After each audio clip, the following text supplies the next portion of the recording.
Do you love bread? Yeah, me too. There's not much in this world more inviting than the intoxicating aroma of freshly baked bread when you walk into a kitchen. But are you a little intimidated to make it?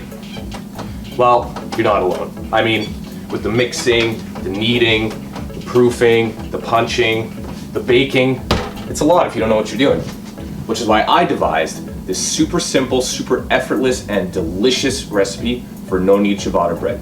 We'll be skipping the kneading, we'll be skipping the punching, and we'll be going straight to fresh baked happiness. My name's Shaun Sanders. Welcome to Appleseed.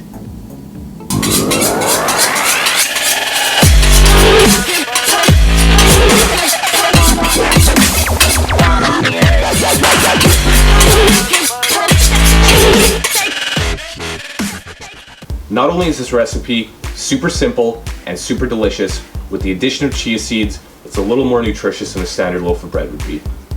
Alright, let's get into it. Here's everything you're going to need for my no-knead Ciabatta bread.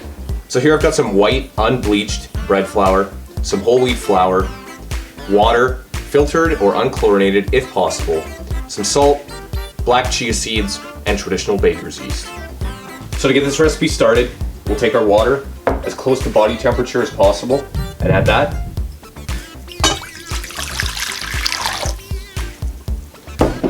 Next we'll add our chia seeds and our yeast. So it's been 10 minutes, time to add the rest of our ingredients. Starting with our whole wheat flour, 1 cup. Next we'll add our bread flour, 3 cups. And our salt. We're just gonna go ahead and mix this until we form a nice shaggy dough. At first it's gonna look way too wet and then it's gonna look way too dry. Don't panic, it'll all come together.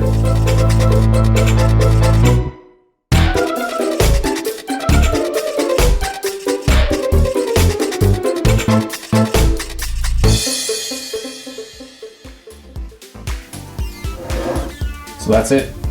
Once your dough has absorbed all the flour, you're ready to go. So once it all comes together, you're gonna have a very soft, sticky dough.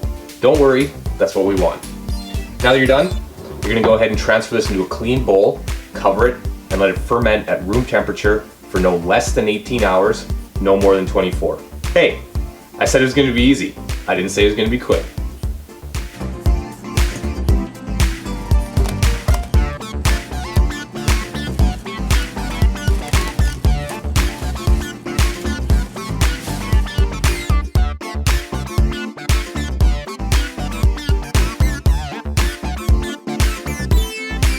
Eating chia seeds dates back to the ancient Mayan and Aztec civilizations. In fact, chia is the ancient Mayan word for strength. Legend has it, Mayan warriors would fuel up on chia before going on a days-long hunt. And I can see why. These little babies, loaded with omega-3s, antioxidants, minerals, complex B vitamins, they're a great source of protein, and almost 100% of the carbs in them is fiber. Here's some nutritional information for 1 serving of chia seeds.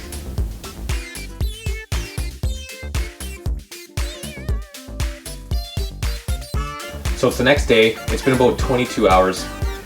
Your bread should have ballooned up into a big, sticky, soft-looking sponge like that. So now we're just gonna go ahead and lay this out on our sheet pan and form this into a loaf. We'll just lay down a little bit of olive oil for a little extra insurance policy. I've also laid down some parchment here.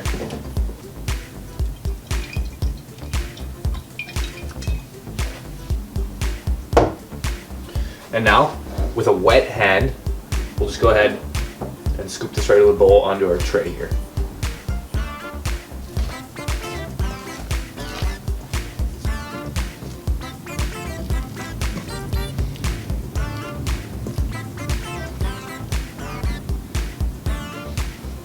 So once it's on the tray with wet hands, we'll try and just form this into some sort of rough loaf shape.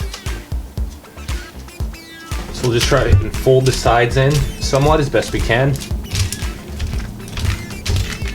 You can use the parchment to help you out.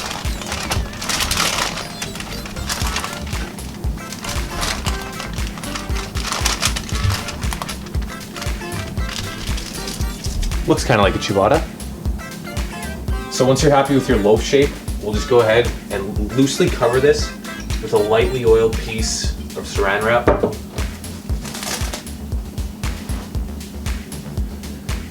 And then we'll just go ahead and let this rise for about another hour 20 minutes.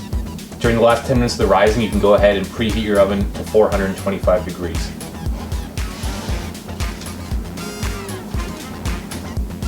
Well, it's been about an hour and 10 minutes, and as you can see, our dough is expanded by about 30%. You'll notice that it proofed a lot more outwards than it did upwards, but for a dough this soft, that's totally to be expected. That's exactly what we want. Do not panic. Before we put this in our 425 degree oven, we'll just garnish it with a few more chia seeds.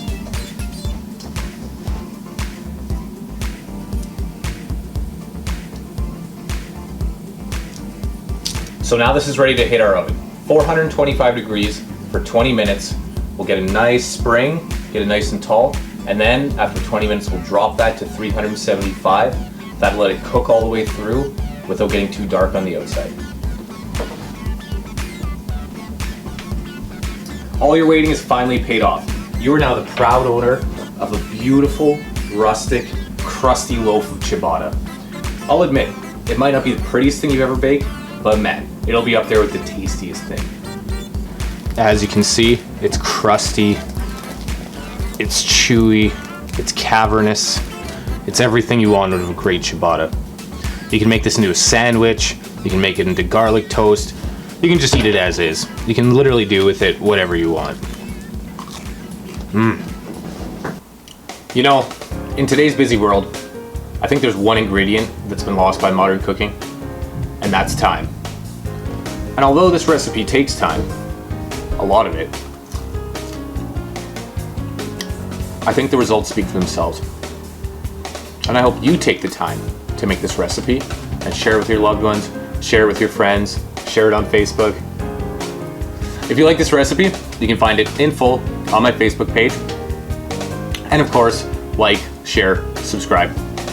Until next time, my name's Shaun Sanders, and this is Appleseed.